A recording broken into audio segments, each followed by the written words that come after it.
tabaski joti waaw ba ñu rendi xar ya ku ne ñaanalante keroog ci bés ba ku la tooñoon nanga ko ba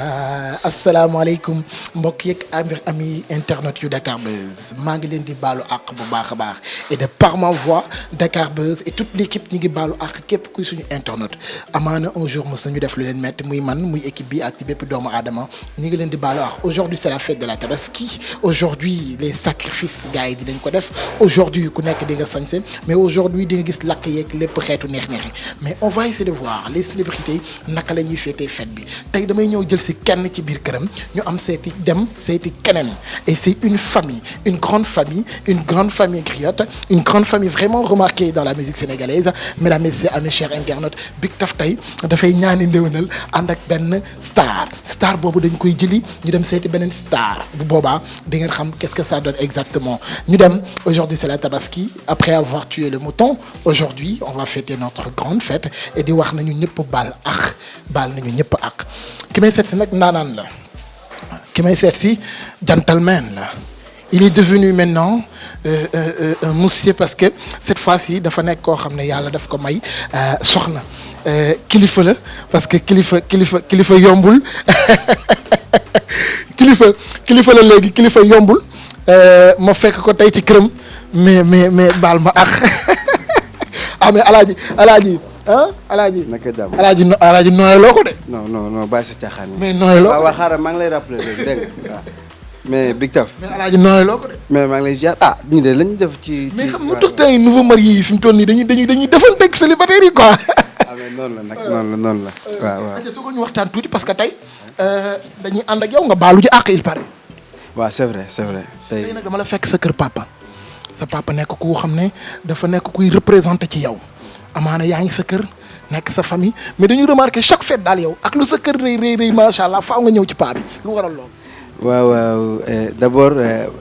ginnaaw bi ma sant yàlla jul ci yonent bi sant samay ñaari waajur di sant sama wasila muy sëñ Abdou Karim borom Makarimal Akhlaq di ñaan Sénégal yàlla na fi jàmm sax te yàgg fi di déwénati nag àdduna bi yëpp di kontaan wax dëgg yàlla tey ci lii nga def nii ndax rëy na. waaw di kontaan ci yow encore une fois et di bëggee waa Dakar Buzz waaw. mais li ma la laaj parce que ku xam Mandiaye xam ko ci bëgg njaboot ku xam Mandiaye xam ko ci bëgg famille mais nga nekk ak yàlla may la soxna mu nekk sa première fête en tant que borom soxna mais nga daal di jël soxna si jël lépp ñëw toog si sa kër papa ne dañ koy fête ak moom initiative bi. waaw tey nag sama xol dafa sedd. parce que je crois que mën naa ni bii mooy première julli bi ma julli ak famille bi ak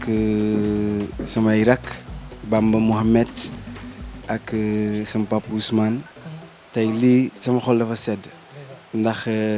lu rëy la parce que ñëpp a daje tey soxna yëpp nekk ci kër gi sama soxna rakk yi kon lii fierté la tey xol sedd na encore une fois waaw wax dëgg yàlla. papa ji xam naa nag cette fois day bàyyi doomi ñu rendi xar beeg tey bi nga xëy lan nga def. waaw sànq nag xam naa li ngeen yéex a ñëw la mais bi mag rakk yi ñoo nekk ci kaw je crois que ñeenti xar yëpp maa ko rendi. gars yi dañ naan saa ay prince la saa pay du yëngatu ñeenti xar yi nga tër ko def ko macha allah. waaw mais c'est normal comme may taaw. lépp li waroon bàyyi rek. je crois que man. ci tànk yooyu rek laay wéyee te maa ngi ñaan yàlla nag matal ko ndax taaw moom mooy wutu baay waaw. acca fan la ñu jëm après. waaw je crois que fi ñu jëm après moom xam naa dañuy doxantu ba Nord Foire rek seeti grand bi muy Wally Ballago Seck ñu baal ko ax ndax comme mooy mag man rek bàyyi ma déplacé wu dem seeti ko saafanteeg moom baalonteeg moom ax waaw ndax lu rëy la ma defal. paa bi xam naa mi ngi noppalu. waaw paa bi moom mi ngi noppalu. waaw. ñu dem rek. ñu xam naa ni sañse bi moom tabarkalla. waaw mi ngi ci lakk yeeg côtelette pour boo ñëw mu tegal la. waaw yaa ma gën a xam. ñu dem. waaw acca ñu ne ci yoon. Mandiaye nar a dem seeti Wally Ballago Seck mu daal di koy baalu ak mu def li mu sañse mais man dafa mel ni maa ak yow xaw nañoo mi baax na. jeex na ñu dem seeti Wally Ballago Seck Mandiaye daal di dem baalu jëkk ak saafonteeg moom magam la te moo ko gën a oyof fi mu toll ñu daal di dem alors ami cher internet topp leen ñu dem. nañ dem ci kaw. nga xool maman ni muy laqeek rakk yeeg ñëpp. am na sa mère rakk bu tudd Mouhamed Seck. moom it day way mi ngi ci yoon wi. mais kooku faaw ñu dégg ko mu am lu ñu may. waaw nañ dem ci kaw. acca. gis ni. waaw maa ci nekkoon maa ak sama rakk yi. d'accord. waaw ana madame. waaw madame nag moom mi ngi ne le mi ngi au fond. waaw ñu dem xooli lakk gi waa ji mu tardé la laal nii de. waaw kii mooy Thio. kii nag mooy Thio Ndiaye. dëgg la waaw kii mooy Bàcci. ñoo ngi siyaare. waaw Thio bi ngi nii. waaw fii nag bon c'est la famille. ñun ñëpp ñu ngi nii bon samay rakk ñoo fi nekk. ak samay yaay. soxna si noonu moo nekk ne di lakk. soxna saa ngi lakk. waaw kii nag mooy soxna Bamba moom it. Ahmadou sama rakk la ñoo bokk ndey ak baay. waaw léegi heure bi nii rek ngeen di def après bu ngoonee def ko fi géwél. waaw su ngoonee ñu def ko yëfi géwél. waaw. ana boy bi. ana boy bi waay. boy ana Mohamed. mu ngi ci suuf. wala Mohamed faaw ñu mais madame est-ce que dina mën a wax wala ñu bàyyi ko mu lakk. non baaxu mu lakk. waaw baaxu mu lakk. bàyyi ko mu lakk. madame la ñu fekk na le muy lakk la et toute la famille.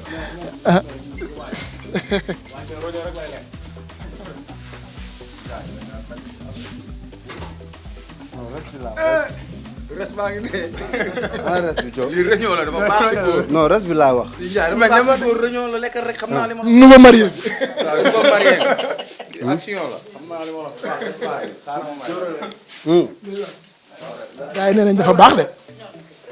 gars yi kii nag mooy Ahmadou. kii mooy Ahmadou Bamba. Ahmadou borom jaam yi. sama rakk la mi ngi Amérique. mi ngi États-Unis. mais Ahmadou tey naka la def fête bi nga fête ko avec la famille. waaw sant rek. sant yàlla. waaw sant Sëñ Tuubaa bu baax. moom gars yi dañu ñëw ñu xool ko dañu doon xool nan la tëree xaram yi mais dañu fekk mu sañ quoi est-ce que moo def. door na affaire yi. moo rey yëpp. waaw mooy taw fu mu ne nii kay moo géré lépp. tey ngeen gis Mandiaye mu pour la première fois mu fête tabaski ak soxna naka la leen def. waaw ça fait du bien. parce que nit moom da nga ñaan yàlla avancé quoi. waaw sant bi sant yàlla. avec la famille ñun ñëpp am nañ soxna nag de. mais da ngeen tàmmoon par exemple bu Mandiaye jour tabaski daraan joué tey nag ak corona bi tey dina leen manqué. fi mu nekk nii moom waaw. doy na waar daal. mais yàlla baax na. dinañ ko gérer. mais ñu waaj kon yegg. mais boo. non jooy ñu corona. avec Ndiaye avec Cheikh Bamba. xanaa jaaroo ci suuf bàyyi uus. jooruñu corona ñun. waaw ñoo ngi ñaan yàlla nag mu jëlee ko fi si jàmm quoi ndax mooy wér gi yaram gi doomu aadama. lan nga doon jox Mandiaye na ko mu leer. nouveau marié la moom sib na. réunion nouveau marié loola di jox. réunion. kon ñun célibataire xanaa res bi la ñuy jël mais roño yi ñu jox ko jeex na aja ñu dem dafa mel ni surprise waale surprise nga koy defal. li nag mooy famille bi non moom surprise laa koy defal. waaw famille bi ngi nii. waaw tey xol sedd na xol tooy na. ndax àdduna nii la. waaw àdduna nii la ñuy ñaan yàlla nag teew koy at yu bare. waaw fekkee ko te mën ko te tal ko. waaw ñi nga xamante ni tey ñu ngi ci prison yi ñu nekk ci hôpital yi. mënul seen bopp dara. bu déwénee yal na yàlla fëgg seen bopp yal na yàlla yëkkati. ba ñu mën a bégal seen njaboot. ba ñu mën a teral seen njaboot. waaw. acca Mandiaye Seck ce sont di porteur de voix li mu wax am na solo loolu itam li mu wax da ngeen di gis ni message la yàlla defal jàmm ñi nga xam ne ñu ngi ci hôpital yi waaye tamit yàlla ñu nekk ci prison yi yàlla def ba ñu génn leen ci jàmm te ba ñu def luñ fa delluwaatee donc une grande surprise lay doon ñu dem seeti le grand frère. waaw le temps ñu xool Mouhamed ci suuf. ñu xool Mouhamed ci suuf. mu may ñëw tuut. paawu Faramareen yi bu ñuy nelaw. bu lakk gi xeeñee rek dañuy yeewu dafa mel ni paa bi yeewu na. waaw paa bi nag moom mi ngi nii bon mère bi defal na ko lakk bu baax. mi ngi nee toog. di defanteeg yéen daal. mais noonu la. jeex na xaaral jeex na aja ñu gis suñu papa Ousmane waaw mais papa dafa mel ni bett naa la tey de. damay war la moon def lii de. mais Mandiaye moo ne xam nga dañu ñëw sànq fekk ngay nelaw mais daf ma dee na ma paa bi xaaral ñu lakk bu saxaar si jugee rek dafay jug moom léegi nga dégg. yéen a ngi mel ni yéen a ngi may géyee ni ak jaww lu ñu wax. tabaski la c'est la fête. waaw donc di leen gërëm nag di leen sant ci ñëw bi ngeen ñëw. mais loolu lépp ko jiitu mooy ñu sant yàlla d'abord. julli ci yonente bi sallallahu alayhi wa sallam gërëm suñu waajur yi. di ñaanal kilifa diine yëpp ak kilifa aada yi. mais ñu ngi ci jiital sëñ Muntaxa nga xam ne moo fi nekkal sëñ Tuubaa ñu di ay taalibe waaye di ñaanal ñëpp nag di wax ñëpp déwénati di wax ñëpp tamit li nga xam ne moo xew àdduna bépp la daj muy mbas mi ñaan yàlla mu jóge fi parce que arrêté na àdduna bépp quoi mais di kontaan aussi ci bésu tey bi ci nekk ci sa biir njaboot ma njaay di sama taaw uf ay rakkam nag wax dëgg yàlla nee naa ko nii laa ko bëggee mbokk alalu yàlla la moom aussi gis naa ne am na cofeel ci ay rakkam macha allah ay rakkam aussi respecté nañ ko am na fu ñu ko teg te jaboot bu nekk loolu rek ngay ñaan loolu moo tax bés bi tey dañu ñëw ñun ñëpp mu am oyof ku toll nii comme ay rakkam tamit dañuy yëngu ci aar fi ñu nekk nii tey mooy kër Bamba mooy Cheikhu Mouhamed Seck Mouhamed moom it mi ngi ci yoon bi léegi naa léegi muy wax que ni ñoom ñëpp dañoo jël Mandiaye def ko muy seen xalifa Mandiaye tamit jël Waly muy xalifa noonu rek la war a demee ñun ñëpp ñu ñëw daje fii ànd ak seen yaay Daado ñëw nga xale yi xamal leen bi mooy première tabaski boo xam ni dañ koy def kenn ku ci nekk macha allah nga ànd ak sa soxna voilà. mais bu nekk première fois Mandiaye nag daal di takk soxna tey mu ñëw ak soxnaam en tant que papa bi nga gisee loolu soxna si di lakk Mandiaye toog ban sentiment nga am. xanaa sant yàlla lool sax parce que tey ji ku nekk mënoon ngaa tabaski sa kër mais initiative bi ñu am man waxuma leen ko ñoom ñoo ko xalaatal seen bopp. waaw voilà donc bi ma ñëwee tamit gis naa ni Mandiaye mi ngi jàng àdduna quoi te c'est l'essentiel donc ma ciy sant yàlla bu baax a baax parce que boo amee njaboot dañu war a nekk benn bloc man nee naa ko léegi nii rek laa ko bëggee bu leen kenn jaxase nag bu kenn dugg seen diggante showbiz la nag lu ne di ngeen ko gis lu ne di ngeen ko affronter mais li ngeen bokk moo bu doole donc may sant yàlla ci loolu bu baax. dañuy laal nag tuuti ci benn actualité ci côté Mandiaye mu nekk doom muy way mu nekkoon ci benn aventure am ñu ko yàlla booleel mu jékki-jékki tàggoog ñoom lan bi nga déggee nouvelle bi lan la def ak lan nga koy dénk moom ak aventure bi nga xam ne jël na ko ba ak ginnaaw ñu ko xamee nag waa The Best. waaw loolu lépp showbiz la parce que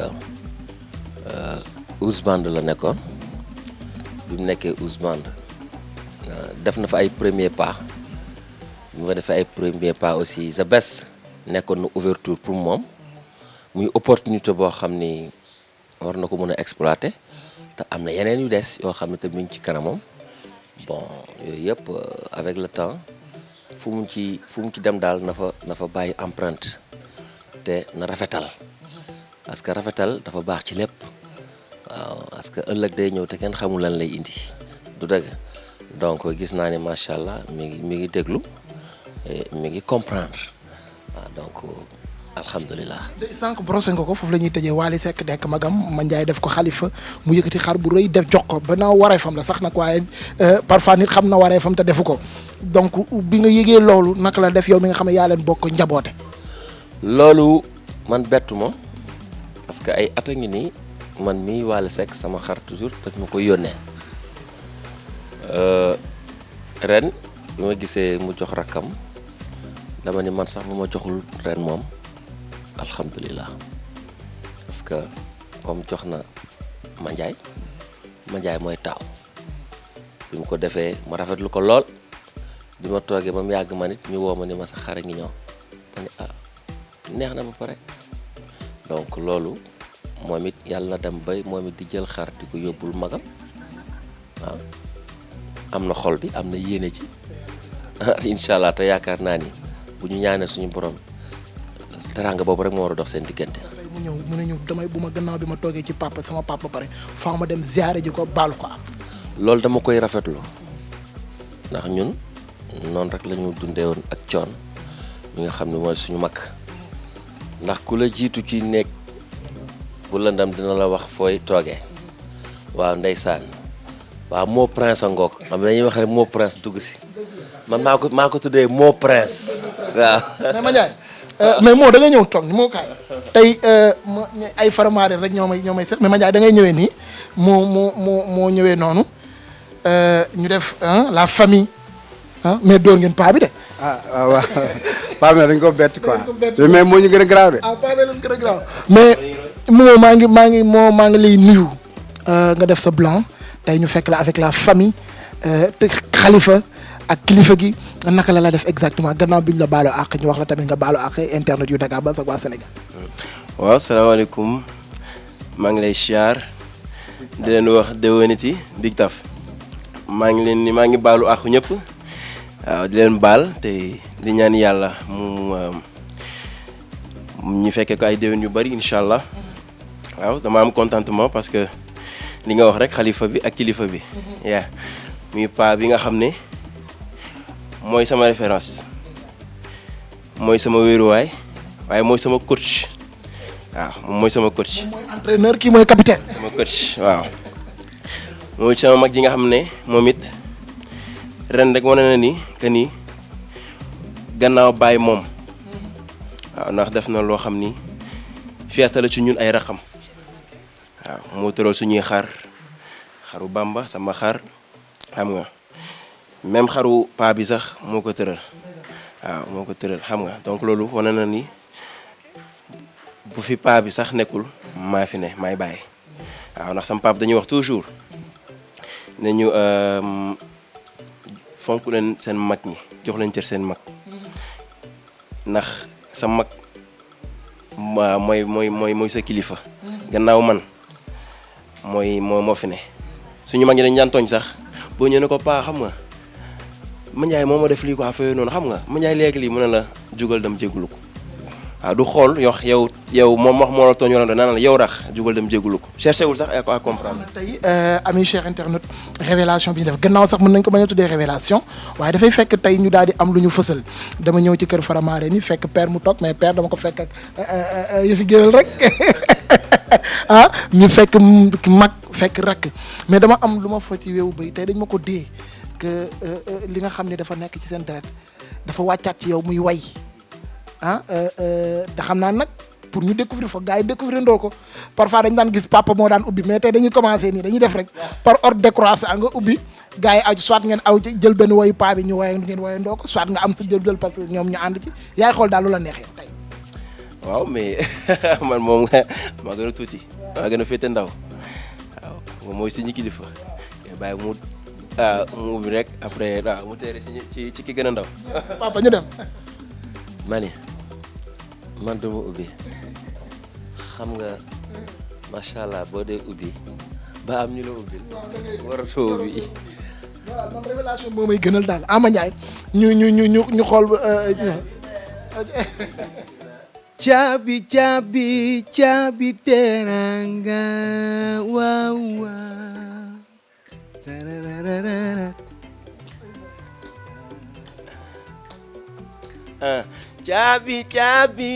caabi teranga waaw waaw. diw baax na mbokk yaa ko wax boobu baax na. diw baax na mbokk yaa ko wax kooku baax na. Guitar, rock, dance.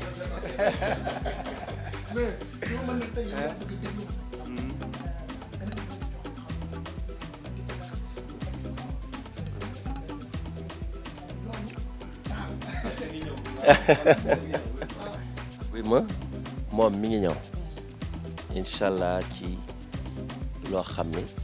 lu doy waar lay doon donc li ñu def nii mënta ñàkk parce que ay waykat lañu nag du dégg te bu ngeen yéen déplacement bi ngeen def ba ñëw ba fii dafa rëy ku ne xam na ni heure bii ñu ngi toog nit ñaa ngi toog seen kër ñu leen defal ñi yu baax ak yu sedd ñu ngi def yéen ngeen bàyyi loolu lépp topp ak kër artistes yi pour def seen promotion donc yéen incha allah li muy préparé moom da koy teg ci loxo magam ma Ndiaye yaa may dégg ànd ko ak seexam Cheikh Bamba waaw nga xam ne moom it moo nekk ci clavier yi ak yenn arrangement yi nga xam lu ñuy defar ñoo koy defarandoo yooyu yëpp ñu teg ko ci sa loxo nga jëbal ko àdduna loolu gën a gaaw. jeex na kon noonu la ñuy def. waaw moom nag dama ci sànni ñaari kàddu rek sama rakk la dama bëgg nag Sénégal yëpp ñu xàmmee ko ràññee ko te bàyyi ko xel parce que ndax nii la ma papa defaloon kon nag man war na ma defal ko ndax ñoo bokk ndey ñoo bokk baay mi ngi ci yoon wi nag def na single bu doy waar single boo xamante ni noo xoolal keroog bi ñu ko dégloo maag papa suñu sama yaram dafa daw waaw bàyyam bës ok rek waaw comprendre nga mooy pa nga ni moo presse voilà très bien. alors donc gis nga moo prince la Ma Ndiaye la ak père tey mu am lu extraordinaire loo xam ne may nañu ko alors dox nañu fa vert am na lu muy préparé kon ñu bës ok rek xaar ba mu ñëw su ko defee ngeen am ko live and direct léegi ñu jug dem. nañ dem Nord Foire. jeex na acca. alors bu nga demoon nuyu leen ma waale. ok.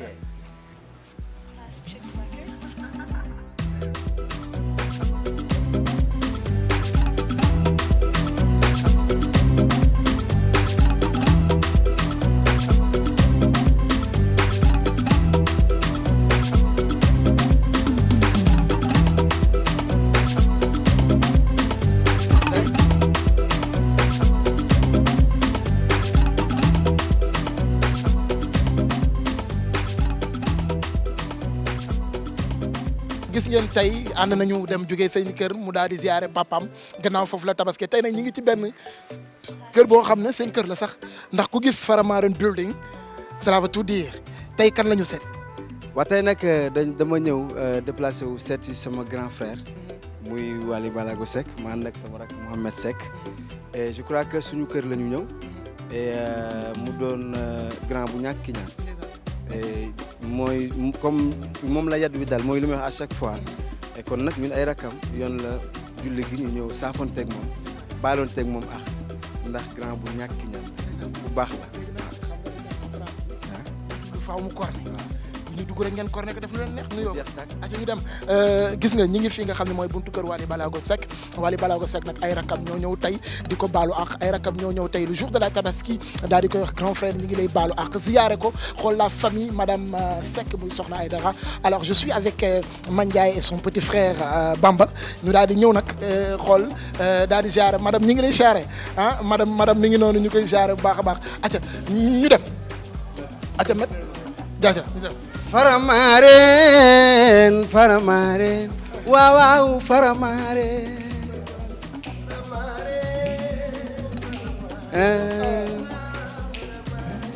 gis nga ni mu neexe ni laa koy wayantoo Faramaren waaw Faramaren gis nga ni mu neexe ni laa koy wayantoo Faramaren waaw yegg si nañ ma. alors daf ñu ko waxoon promettre la daal di ñëw fekk mais dañ ko fekk ci beneen anam ñu ñëw tey ziare si ko fekk fi Youssou fekk fi toute la famille ñu ñëw kër Faramaren building kon ni ñu ko gisee say nga daal di nag ziare si sa mag daal di ñëw baalu ko ak sa mag muy wareef loo xam ne moom nga war a def mais tey def déplacement ànd ak sa rak tey c'est la famille qui se ressemble exactement bett nañ ko nag tey de. waaw bon nekk na nag lu ma kontaan lool parce que mooy li ma wax à chaque fois je crois que moom la yat wi dal moom mooy suñu lépp mooy taaw mooy lépp ñun ay rakam lu ñu war à chaque fois rek mooy ñu wàcce suñu bopp gën a suufee. mais est-ce que xalaatoon di nga ko fekk mu tiim côté la waaw ma parce que doomu géwél la waaw kontaan naa loolu waaye. fekk nañ fi Youssou itam non da ngay dem toog kii nii rek waaw mais tey dama laa bépp ngeen def ngeen war a bàyyi. mais dama la fekk tey nga am nu mu mel. waaw dañuy tabaski. dañuy tabaski. mais tey sa rakk ñëw na tama lay bàyyi nga yeggale après ñu waxtaanee. waaw maa ngi kontaan trop ci teewu Ma Ndiaye bi ànd ceeg sama ñaari rak Bamba ak Mohamed maa ngi ñoom ñu bokk ndey ak baay ñu ñëw seen biir kër nag moo tax ñu fekk ma ci anam bi ndax bu doon jàmbur buñ ma woowee dinaa ko wàcc waaye fi lañ bokk moo tax duñu wootee waaw kontaan naa trop ci ñëw bi ziar bi kontaan naa ci trop. loolu te nuyoo sax. waaye fii la may fekk man mi def traitement fii la may fekk. ñu bàyyi la nga pare ñu daal di yaatal waxtaan. waaw góor.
amiin yaa rabbi. disque platine yegg si. amiin yaa rabbi. loolu bi ñu koy rek yàlla defal ko ci àddina bi yëpp ci barke Nabi Mustafa. amiin yaa rabbi. waaw ñun nag dara la fëgg. waaw góor waay.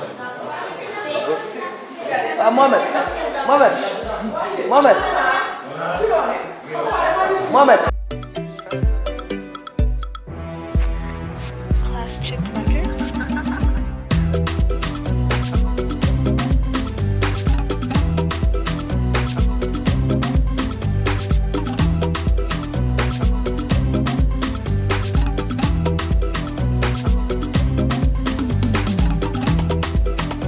Youssou Dieng l'homme de infidèle Youssou maa ngi lay nuyu bu baax a baax sama grand bi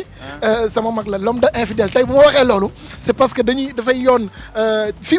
ñu ñëw tii mooy fan fii ci ban hôtel la. waa Big d'abord ñu ngi lay nuyu di la ziar di la ndokkele di la wax déwéniti di la baal di la baalu ax di baal sénégalais yëpp di leen baalu ax it ndax Tabaski la ñu ne. dëgg la te ku ne xam na ni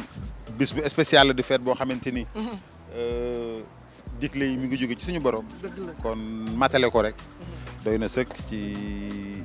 mais hôtel ngay tabaski. waaw fii mooy Phuket xam nga Phuket sëñ Fallou ko tuddee Phuket.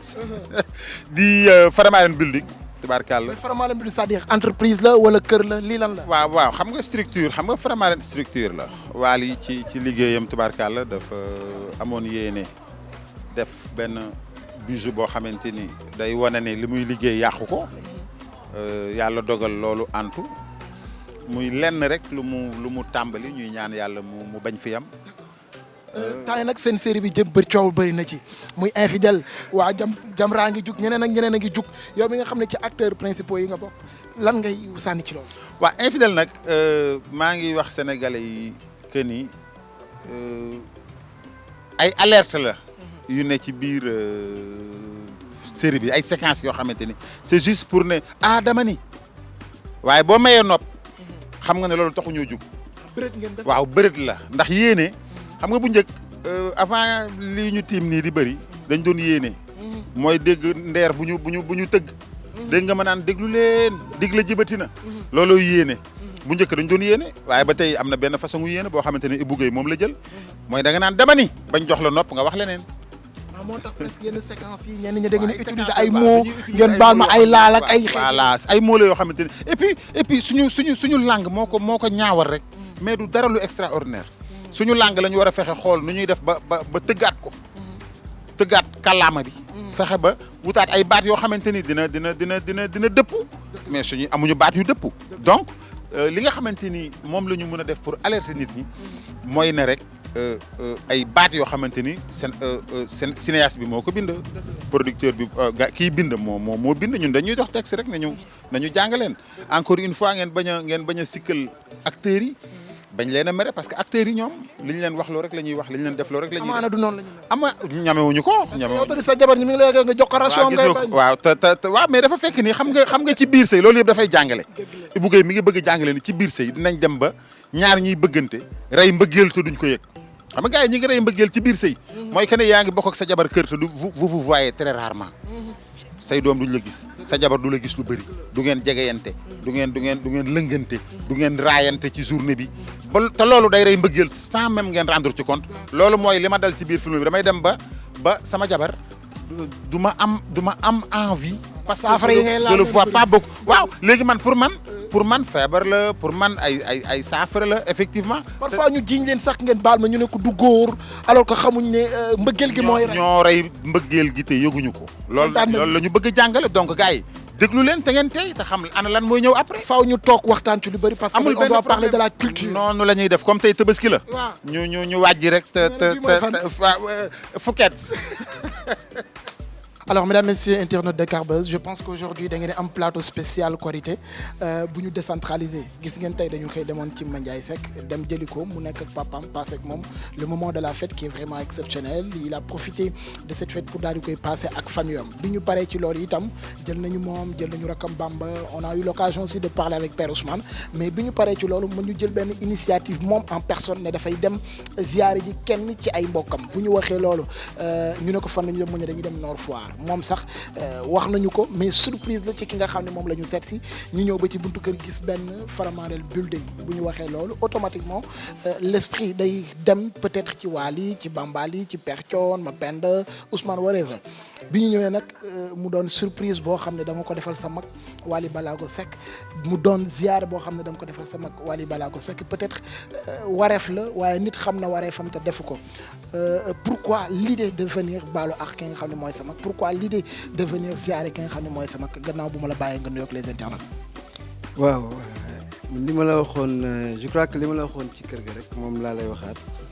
et moom nag mooy suñu mag moom la yat bi dal mooy comme ni ma ko waxee à chaque fois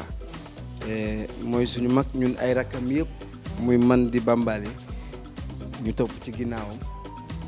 et wax dëgg yàlla mosuñoo def lu ñu metti te it mosuñoo wax lu ñu metti mosuñoo tooñ et rawatina man mii nga xamante ni di Mandiaye Seck ni ma def daal wax dëgg yàlla nit ku la def noonu loo def lu dul fonk loo def lu dul bëgg ko te yàlla rek tax ndax ni mag di def rakam rek la ma def et ma kontaan ci loolu nag li gën a yokk tax ma ñëw yaakaar naa ni tabaski bi tey mooy sama première tabaski ak sama soxna mu defal ma teraanga gu rëy jox ma xar boo xamante ne bi ma ko yóbboo sama soxna dafa kontaan xolam dafa sedd waaw mu ne ma comme sa première tabaski la non tey rek ma gaañ la te ni ma ko waxee noonu la ko defee kon nag man maa ngi koy ñaanal yal na yàlla may ko gudd fan. Mais est-ce que lii c'est pour faire taire les gens qui ont l'habitude d'utiliser des mots vraiment yu normalul teg ko seen i diggante naan waa li Mandiaye dañoo am problème jubuwuñu est-ce que lii du tey dafay firndeel ni diggante famille dara xaju ci te na gars yi di wax lu ñu xam. waaw lii nag ku ko gis rek sa yaram war naa daw sa xol war naa tooy ndax moom daal mooy suñu mag man Mandiaye Seck moom de fu mu ne jaaral fii wala awal ne falaa jaar de barki maam Cheikh Ibrahima Fall waaw te dama bëgg nag rakk yi topp sama ginnaaw yëpp muy Bambali ba ci Mouhamed mi toog comme ni ma ko defee ñoom ñëpp nañ ko defee noonu mooy xalifa dama bëgg nag nga jox ko kàddu yi. alors je suis avec Wally Ballago Seck le jour de la fête Tabaski ñu ñëw déplacé wu ñëw ci këram tey pour mën a waxtaan ak moom sur beaucoup de choses peut-être dañu koy def d'une manière plus brève parce que Tabaski la et ku nekk da ngay am envie nekk ak sa famille tey ñu ma bàyyi la gannaaw bi ma la nuyoo baalu la ak ziar la ci jour bi di Tabaski yàlla boole ñu baal ku nekk li nga bëgg yàlla jàppale la ci dama lay bàyyi déjà nga nuyoog internet yi nuyoog Sénégalais yi baalu leen ak baal leen su ko defee ñu wéyal waxtaan bi Wally maa ngi lay ziar. asalaamaaleykum Daf maa ngi lay nuyu di nuyu ñëpp ñuy seetaan à travers seen site bi Dakar Buzz di la ñaanal jàmm di ko ñaanal Sénégal yëpp di ko ñaanal sumay waajur kilifa diine kilifa àdda njiitum réew mi soppe am di jàmm xarit ak sumay nawle artiste rawatina suma rakk bi di Mandiaye di wax ñëpp baal leen ma ak baal naa leen nañ yàlla boole jéggal waaw. alors Mandiaye mu def benn initiative jouru Tabaski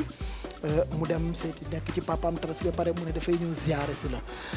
bett na la parce que yëgoo kii tam bi nga jëkkee dégg mu ne dar way mu ànd ak ay rakkam ñoo ne dañuy ziare ci suñu mag naka la def exactement. waaw ça m'a fait plaisir parce que bu ñëwee fii otewul tàggoowul dafa wane ni këram la ñëw ndax Tabaski bi bés bu yanj la bés bu mag la kenn du dem ci kër boo moomul dafa yóbbu caméra te wotewu waaw yàlla xam na ni moom fii la bokk suma rakk la yàlla dafa dogal ni maa leen mag gannaaw bi ko yàlla defee ba pare ma nangu ni maa leen mag waaye ñoom it ñu nangu ko et c'est très très important Mandiaye du ma wax suma rakk la suma doom la parce que bët bi papa di xoolee doom laa koy xoolee parce que dama gis suma baay jaar fii ànd ak ay rakkam daj ci lu ne nag yàlla dogal tey yat bi dal ma man samay baay ne fii nangul ma ko Papa Ousmane bokk na ci ñi njëkk a jóg ne Wally mi su ngeen bëggee lu ma neex na ngeen ko topp papa Mapenda waxi noppi papa Keba waxi noppi donc ñu ngi ci yoon bi maa ngi koy ñaanal jàmm di ko ñaanal wér ak gudd fan Mandiaye suma doom la. moom am na lu ma ko laaj sànq peut-être question bi dañu koy partager parce que tout le temps avec les réseaux sociaux pourtant avec li nga xam ne moo di la presse parfois toujours dafay am peut-être les non-dits whatever que Wally Mandiaye juboo nañu juboowuñu lii firndeel na ni dara nekku fi yow mi nga xam ne yow yaay kilifa gi yow la yat bi daal kon ni ngeen koy waxee bi nga daan déglu information yi naka la lay def. c'est normal mais loolu fii lañ ko fekk da ngay retaan rek. ndax ni ma ko waxee Mandiaye suma doom la waaye suma nawle la suma rakk la waaye suma nawle la du ma def mukk lu may xebe du ma def mukk lu may yebee waaye itam du ma ko yeb mukk ndax àndu nawle la ñu ànde yooyu dama koy dégg rek te bu ma ko déggee it du ma ko woo ndax moom xam na man xam naa moom it soxloolu muy woote parce que nit ñi moom dañuy wax rek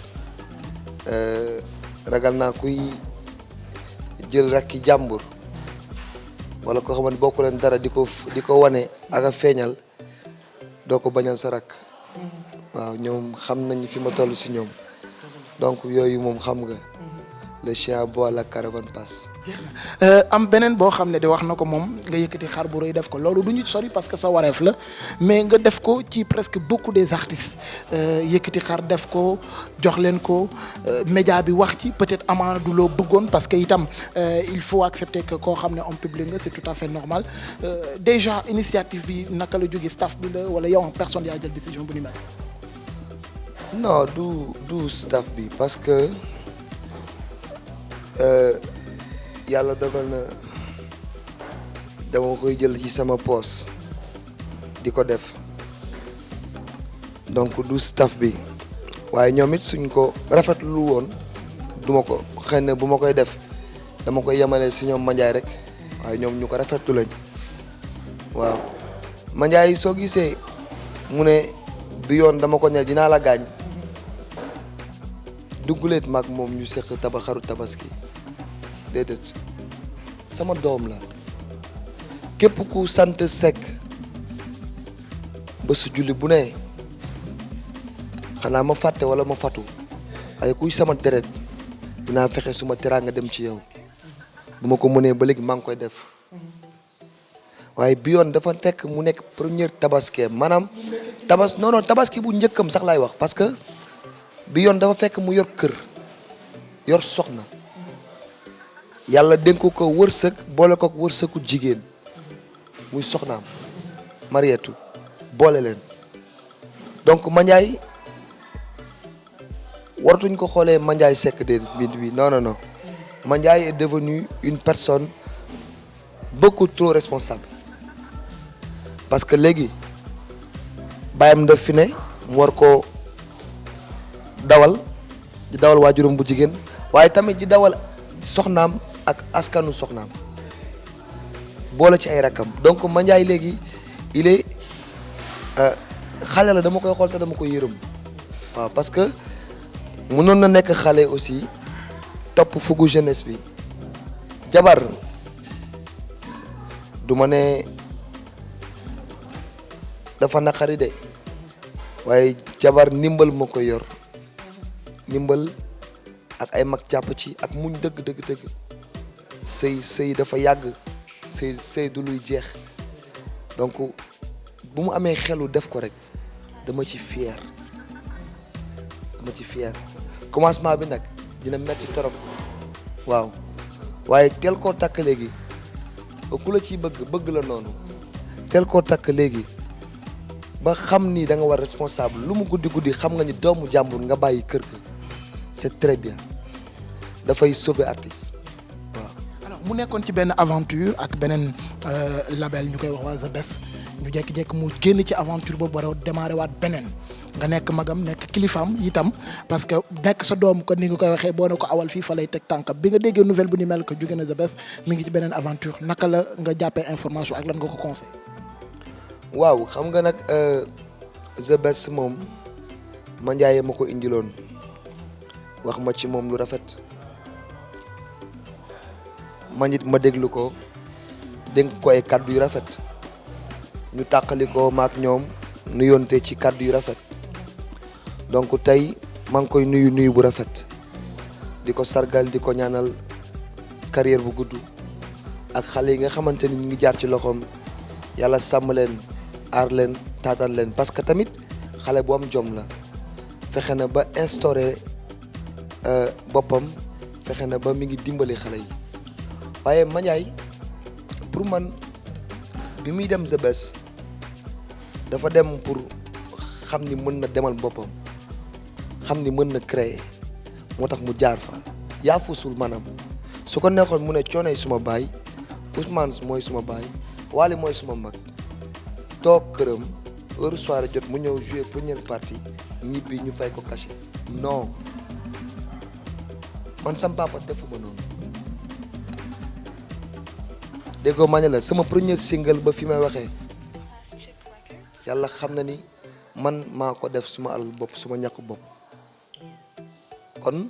moom bu taataanee di tàmbale ci boppam war na maa ngi koy rafetlu di ko ci ñaanal jàmm kër gi këram la waxuma la moom waaye bu gàddoo keneen sax indi ko ñu téye ko waaw. ci fi ñuy tëjee ci parenthèse bu Mandiaye mooy peut-être bon junj na ma ko que mi ngi waajal album mi ngi waajal yeneen affaire xam naa ne tey di nga ma ko may lan mooy nekk apport Wally là-dessus. waaw yàlla dogal na ni du ma ni kuy def ci musique sénégalaise dina ma laaj déedéet du ma wax loolu waaye xam naa ni am naa ci wàll te wàll bi ma ci am maak moom mii ñoo ko bokk gannaaw bu ñu bokkee ndey ak baay ba pare nga ji suma rakk ba pare ma ji baayam nag tëj ci waaw yaayam day wax di rafet chaque fois ne ma Mandiaye mii kat bu ko jox xoolee sax rakk sa doom la li ma ci mën a wax daal mooy bu dee talent mi ngi ci moom bu dee jom ak fit mi ngi ci moom bu dee jantal ak budi ak lugu artiste mi ngi ci moom non xam nga mën a way rek doyul art dafa garaaw te léegi dañuy showbiz donc mën a way rek doyul talent baax na mais talent dafa am lu mu yàndal te wóolu naa ko ci bu doon lu xaalis di def la kon du toog fii weesu na fii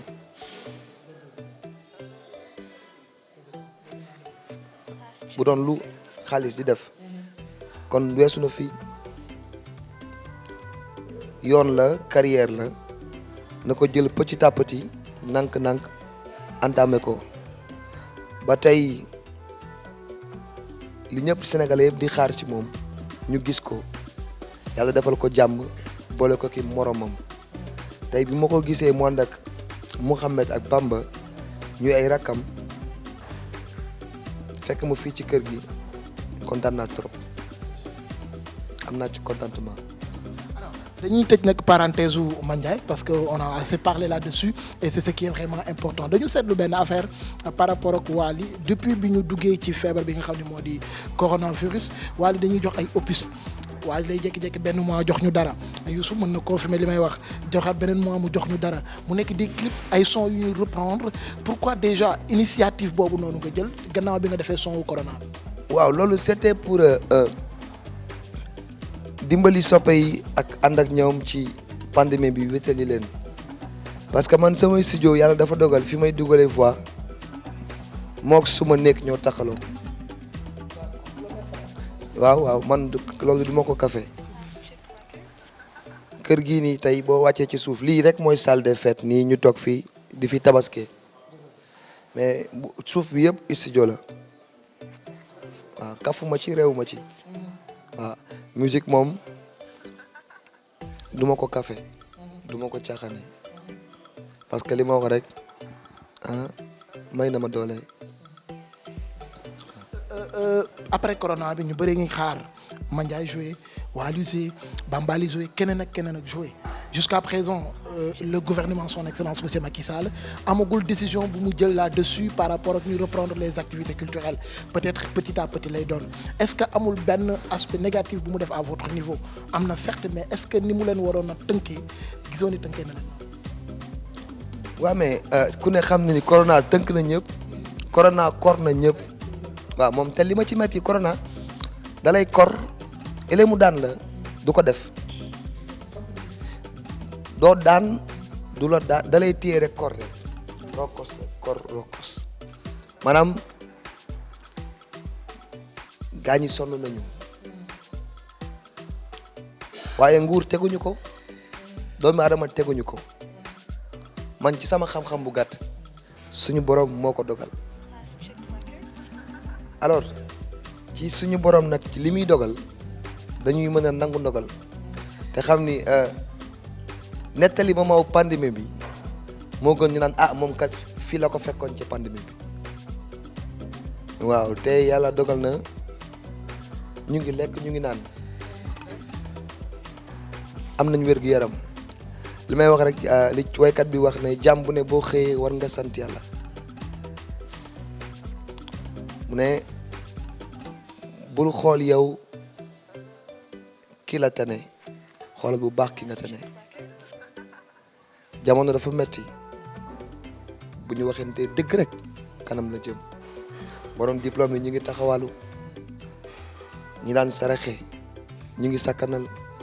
ñi daan maye ñu ngi nëbbatu jamono daal kenn waxatu ko waaw léegi nag pour affaire décision moom ñun dañoo am njiit muy njiitu réew mi su ko ubbee it ñu jël waaye ñu ngi koy déglu. est-ce que am na yenn yu nekk en stand-by yenn programme yoo xam ne peut-être dina am des soirées acoustiques yooyu ñu mën a may ñu daal respecter les mesures de barrière mën a respecter li nga xam ne moom le ministère de la santé jël comme décision et puis muy liquide normal est-ce que Wally ak staffam amul lenn lu ñu waajal pour soppe yi même bu fekkee benn tranche lay doon. waaw soirée acoustique am na ñu koy def waaye ñooñ du ñu Wally man dama weex donc lool te ni nga may gisee nii nitu kese laa bëgguma ko ma yab ba tax na du ma ci jéem lenn rek luñ may yabee mbaa lu ñu naan waaye moom lu tax mu def lii ndax bëgguma ko ma yab dama lay tënkal ñaar rek damay mës a waxtaan ak benn kilifa bu ñuy wax Cheikh Ahmed Tidiane Ba maa ngi tuub sax ci li ma koy tudd nii muy Cheikh Ba jamono yooyu moo nekk impôt bi metti ci man lool maanaam ci gàttal dagg nañ ma 86 millions d'impôt ci ko xamante ni boobu Faramareen bi ma ko créé sax amul ñaari weer tëj compte bancaire yi mu am nu mu demee may góorgóorlu di ko fay ba mu des 12 millions mu ne ma léegi dañuy xool nu ñu demee defee moratoire wala nga bind wane ni kat yow mënuloo ñu baal la ko ma ne ko maa bañ mi ngi may seetaan dama ko bëgg fay ba mu jeex ndax ëllëg boobu laay séntu ba tey noonu laa ko fayee ba mu jeex tàkk ñu jox ma këyit bindi Wally Seck de amelul impôt Sénégal dara ndax fay na la nangam ci million yi ñu ko waxoon ma fay ko mu metti lool ci man mës naa toog président ndeysaan ma waxoon ko ma ne ko waa mais président man maa ngi doog a taxawal société man awma dara ñu ne ma tapit lii mu ne ma Wally lu fa nekkoon xam nga ma expliqué ko kaaf ak moom wax ko mu ne ma da ngay seeti sa papa Amadou Ba ma dem seeti Amadou mu ne ma est-ce que woo nga tonton Cheikh ma ne ko waaw woo naa ko ma dem mais bon comme affaire moratoire ak nañ ko baal lañ doon wax te wax dëgg yàlla li ñu yóbbu foofu moo desoon moo ëpp liñ fa bàyyi ma ne man ci sama ngor fay ko moo ma gënal ndax ëllëg kat ñu xam ni man ci dëkk bi laa dëkk di fay l'impôt lu mu metti donc kooku ku koy def doo bañ ñu tënk la ci yoon dama bañ a jouer mu déborder ñu ne Wally la. mu ngi dina déborder parce que am na ñu la nam. je suis le chanteur du peuple. da ngay confirmer encore. way yow. man jaa nga loo wax yow nga ne. mais tout à fait. waaw yow da ngaa d'accord ci le fait que mu ne il est le chanteur du peuple. waaye mooy le roi du mbalax man maa ko wax. c'est Mandiaye en tant que frère de Wally qui parle ou bien c'est Mandiaye en tant qu'artiste qui parle. Bon, c'est Mandiaye le frère de Wally qui parle. C'est Mandiaye l'artiste qui parle. dafa am question bi bu yéen ñaar dafa am keroog ñu toog wax nga jël défense su Wally ne am na lu mu xar yu mu joxe am na ñu ñëw am na ñu ñëwul nga am kàddu yoo fa yëkkati laajoon naa la encore ne la est-ce que c'est Mandiaye en tant que le frère de Wally qui parle ou bien en tant que chanteur qui parle lan nga ci waxaat rek. waaw man li ma la waxoon rek lay waxaat parce que lu rafet la jug pour def ko et lu sénégalais yëpp apprécier lu àdduna bi yëpp apprécier li ma waxoon rek laay waxaat ku jëlul sa affaire la. Wally ci li mu tontu moom par rapport ak rakk bu jël défense wala artiste boo xam dafa jël défense par rapport yi nga joxe am na ñu ñëw am na ñu gëm naa ni gétt ga am na dafa des wala lépp jeex na. waaw loolu moom am na ci droit moom rakk la comme rakk nag moom mën na comporter wu des fois comme soppe c'est normal loolu am na ci droit te amaana xëy na bu doon man la tamit noonu laay comporter woo ci moom waaye man loolu moom du ma ci wax ndax xam nga ni ku ne xam na ni Wally lu mu ndaw ñàkkul fu la waaw lu ma ndaw ñàkkuma fu la waaw kon nag damay def lu sante ko yàlla ndax yàlla dafa dogal nag dama bëgg tey moo souligner benn affaire il faut ma wax ko Thiat Seck chanteur waaw yàlla na ko yàlla sàmm xam nga lu tax Mandiaye ngi nii sama rakk la mënoon naa ko wone ko Mandiaye kaay jël si sax waaye képp ku ma yóbbul ku ma jox xar dama doon boole ku ko yóbbu guddi muy benn nit mu ñu la ko ba fa nga ne jox la ko caat ñu woo ko ku ñuy wax Thierno Gadiaga mu ne ko maa ñëwal sam bopp waaw man maa ñëwal sam bopp ñëw jël si ko tombeeg waa daral ba ne fa ñi ñëw ci daral yi mu wax fa wax bu rëy caat moo wane ni Wally mi ngi joxe xar waaye ku ci ne ci ñoom yaa defal sa bopp vidéo ne Wally yónnee na ma ndaw ku ko ci waxu woon doo ko dégg fenn waaye ñoom ñoo baax seen baaxu bopp rek ma leen koy santé nga xam nga musique dafa garaaw te showbiz dafa garaaw. gis nga ndox amul dara diine. waaw xam nga bu ma leen joxee gàtt yàlla def ma ñàkk ko lool te yéene leen ko xam ni rek samay rakk lañ war na confinement jàpp na ñëpp ba jàppale man mi waaye samay rakk lañ te xam naa ni su ma jamono tënkoon war nañ ma ko defal man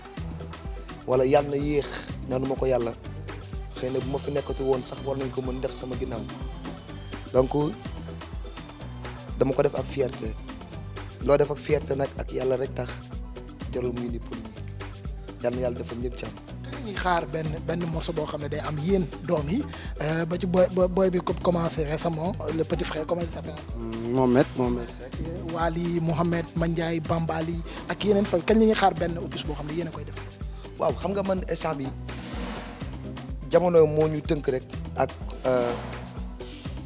corona bi chaque tabaski moom ku ne xam ne man ñi ma jege xam nañu tabaski ak màggal Touba gàmmu yàlla xam na ni beneen nit lay nekk billaahi ñi ma jege xam nañ loolu tabaski màggal Touba gàmmu beneen nit lay ne waaw ku ne xam na ni samay bés la man maa ko choisir man la neex kenn forcé wu ma ko man la neex ma bëgg ci di gis sam bopp yëg nii maa ngi ciy defal suñu borom te bi ma ko tàmbalee ba léegi yokkute rek laa ci gis ba tax na ma ñeme ko moment bi nag mu tombeek moment wu confinement liggéey ñu talu ma woon dara dul ñi nga xamante ni yàlla dafa dogal du ma ne man rek la ñu yaakaar nag koo gis yàlla rek yaakaar waaye yàlla dafa dogal dépendre nañ ci man lool pour yóbbu seen kër xar donc ma taloon loolu ba xam nga talatuma liggéey bi mais defaroon naa 8 morceaux pour génn ko ci tabaski bi waaw mais comme dama nekkoon ci affaire yi dama na reprendre la wala yoo xam ne yu bees ay morceaux rek ay morceaux waaw suñu duggoon ci studio bi Mandiaye ñëw na fa xuma la sama album international tegal naa ko plus de 30 et quelques morceaux yoo xamante ni mënu ma ko utiliser dama ko ne Mandiaye morceaux yi kaay jël boo ci bëgg way ko ni ma ko wayee nga dem ñoom su may rakk lañ bu ñu paree pour joob rek bëgg ko rek non du ma leen gaañ kenn dootul doy fii kenn dootul doy parce que technique baa ngi fii caaj baa ngi fii mën a way baa ngi fii yéene baa ngi fii te xam naa ni bu ma leen tëjee ci studio maak ñoom man dama yërëm am nga rakk bu ci dugg bu dégg bu commencé way Mouhamed moom mi nga xam ne mi ngi doog a ñëw. booy Mouhamed sang bi dafa ñoom ñii bilaay sénégalais yi laa yërëm ndax dinañ kontaan lool ci Faramaren nii waaw man léegi sax damay téye affaire yi bàyyi defar ko jox ko booy ñu doxal waaw. Paate dama nga nelaw rek Paate da nga sonn oh Paate waay. moom mujj na jënd téléphone. waaw jënd na moom. waa Paate sa ñuulal bi mi ngi cëm massa da koo jëlee dënn. D'accord, ce fut vraiment un plaisir je pense bien que tey plateau Korité la ñu am loo xam ni privilège am Mandiaye daal ñu koy defal ñu ñëw. waaw Paate ñuulal bi boo ko defee da nga koy raxas sinon xool sa yére mi ngi yàqu yóbbu ko ci kaw mu raxas la bopp bi dégg nga xool ko waaw tabaski bi la jëlee dënn waaw. mu nekk une fierté déjà ndey xaw ma nag ñoom Mandiaye dañoo ñaan si ndëwënal xaw ma dañoo ziar si mais de toute façon fierté la boo xam ne ñoom defal nañ la ko ñoom tamit ñu nekk en retour ñu fekk la tey sa kër fekk la ngay lekk def yàpp bi lu doy waar kontaan nañu vraiment. waaw merci beaucoup man tam kontaan naa maa ngi gërëm sama rak yi nga xamante ni Bambali Mohamed Bamba maa ngi leen di gërëm bu baax di leen ñaanal jàmm di ko ñaanal képp kuy musicien nekk fii li ma yéene sama bopp rek su dee yéene naa ko ñëpp yàlla naa ci jiitu lépp lu ma yéene musicien yàlla naa ci jiitu képp kuy téye musique yor micro lépp lu ma la yéene yàlla naa ci jiitu waaw di ñaanal àdduna yëpp jàmm Sénégal jàmm di santat waaw di sant bu baax taf man dama war a sant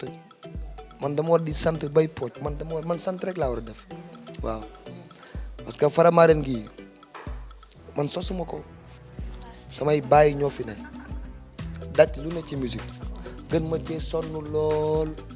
ëpp ma ci mérite lool waaye yàlla man la def may flambeau bi waaw defal ma ci nag lu mu ci defalul kenn ci ñoom waaw maa ngi koy sant di sant ñëpp ak Serigne Touba waaw. Mandiaye lan ngay tàggatoo mais Mohamed après yow di nga am loo defal waale ak Mandiaye su pourquoi pas non faaw nga am loo def wala loo gis yow. non moom fi mu ne nii bon bàyyi ma nëbb ko rek ba ci kanam. waaw mi ngi def benn morceau te après xam naa magam muy waale dina ko déglu sama rakk la te mi ngi ci sama ginnaaw di ma kër wax dëgg yàlla ni ma Papa Ousmane wane rek moom noonu laa ko bëgg a wane ndax rakk ju ma jox cër la moo Bamba ñi nekk Amérique man seen mag laa noonu na ni Mandiaye day def li waaye lu ne lañ may defal kon nag sant yàlla waaye di kontaan encore une fois ci ñëw bi ma ñëw fii waaw mooy li may wax à chaque fois rek Wally daal maa ngi koy ñaanal maa ngi koy bàyyi ak suñu borom maa ngi koy bàyyi ak Sëñ Tuubaa mi mu yaakaar waaw te lépp lu mu bëgg ci njabootam ak ci ñi muy àndal lépp yàlla na ko suñu borom defal yàlla bu mu mës a am gàcce waaw yàlla bu mu mës a rus te barki maam Cheikh Ibrahima Fall yàlla na ko suñu borom fay xolam waaw Mandiaye Seck nag mooy rakk ji ko bëgg lool barki Sëñ Touba yàlla na nga am jàmm grand. te fi may tëjee mooy dañu ñëw kër gi fekk fi ñu bëri ñoom Youssou fekk fi ñoom Saleh fekk nañ fi ñu bëri toute la famille benn du ma ne sax beneen famille mais benn famille la boo xam ne doo fi gis sax ñu sant Seck mais toujours da ngay nekk seen biir Cap Forêt lu mel ni jouru Tabaski. waaw kër gi nag moom kër géwél la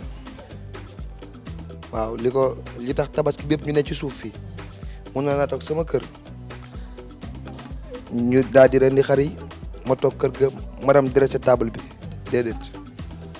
fii lañ ko wàcce ndax ñu ne ay géwél lañ gi lañu xam famille bi toog mbokk yi ñëw Alaaji Mbay mais ñoo bokk benn deret Mansour mais yaayam ak sama maak yaayam a bokk benn baay ndey ak baay sax laay wax dama sekk ko jur du Wally Male Pikine la jógee sama rakk la soppe bëgg ma Tabaski bu jot ci man lay ni mooy ñëw jàppale ma moo xaritam bi nu mu tudd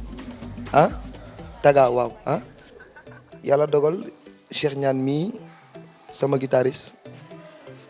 Youssou Dieng sama grand frère Cheikh Ñaan amul famille man la am ci man la Tabaski Pape Mouda Mbaye sama rak am soxnaam tëj këram indi xaram indi ndugam indi njabootam ñëw Tabaski fii ci man ay doomu jàmbur yàlla dénk ma leen donc bu Tabaski jotee lu ma yeewi am na ci ñoo xamante ni faaw ma xool fi ñu ci condition yu ñu tabaskee ñu dëkk ak man fii ci kër gi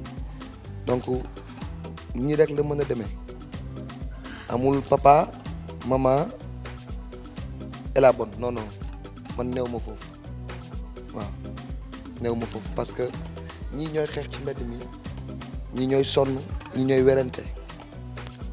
te li ci ëpp ci njëriñ duñ ko sax gis ñoom kon ñoom yàlla na leen yàlla sàmm Youssou nag da di kilifa ci man. Youssou bu infidèle. waaw dafa di kilifa ci man Youssou li ne ci moom ci aar dafa génnagul.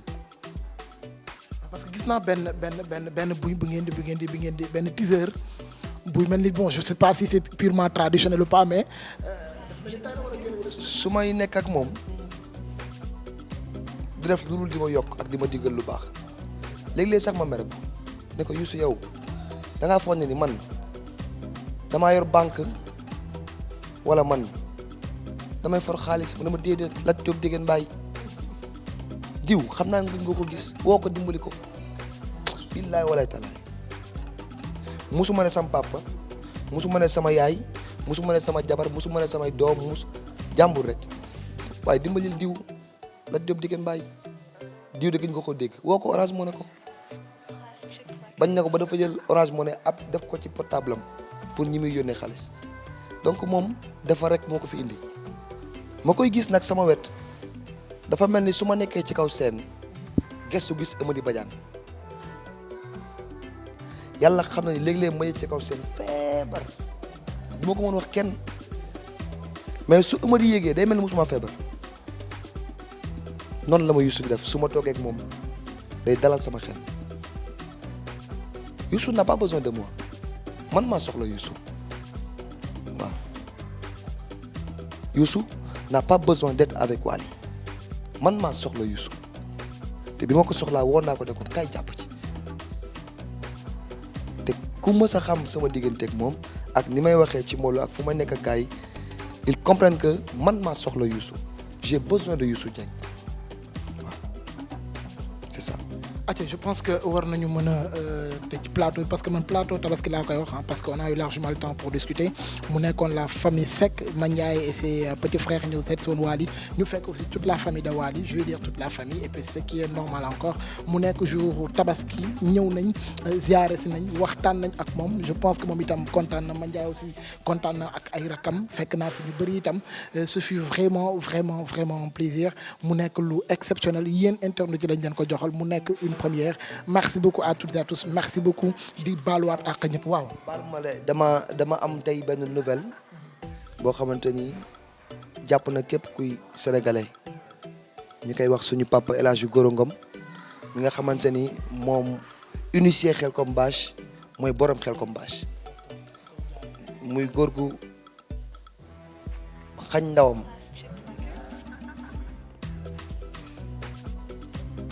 jëndee ko talibé ak liggéey. orchestre Baobab ñoom itam ñu nekk am légende bu fa yaa ma ko yëgal tey kan la. je sais pas le mooy ki doon yor seen concasse la plupart tour bi hier même la génn àdduna je pense balaa ñu jógee léegi dina je sais ñemewuma utiliser tour mais muy mën na nekk je sais pas ah waaw Baobab alma sama téléphone loolu kay dañuy dugg ci net bi léegi. donc balaa ngay jeex loolu. may jaale waa Sénégal yëpp di ko jaale waa Khelcom Bache ndax sama wëllëre la et puis suma bàyyi la mu bëggoon ma lool nag di ko jaale arab di ko jaale képp kuy musicien parce que Khelcom Bache moom ñëpp a ko bokk di ko jaale it président de la République parce que ku ne xam na ni moo président ànd nañ ci anam bu rafet 4 avril lu ne ñu ngi koy def maa ngi koy jaale di ko ñaanal fi mu jëm gënal ko fuufi yàlla na suuf egg ci kawam oyof ci kawam Bala Sidibé waaw parce que moo yoroon congas ñu ngi koy jàllee àdduna yëpp ak Sénégal yëpp ak le monde musique waaw donc li ñuy wax tout le temps damay gërëm bu baax a baax waram daan di gërëm sama staff di ko dalee ci Ndiagoro Mamadou Koné Kulim Dioum Mouhamed Seck askan bi yëpp maa ngi leen di gërëm di leen ñaanal jàmm di leen wax déwéniti jotaay bi ñu fi toog nag kaddu day jib te kaddu ki koy génne mën naa juum su ma juumee rek maa ngi koy